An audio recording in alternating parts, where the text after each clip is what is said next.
झूठी है दुनिया सारी, झूठा है जमाना, भोलेनाथ का हूँ मैं दीवाना,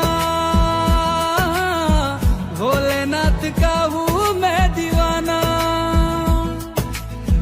कैसी है लागी मुझको तेरी लगन, गाऊं और झूमूं होके तुझ में मगन।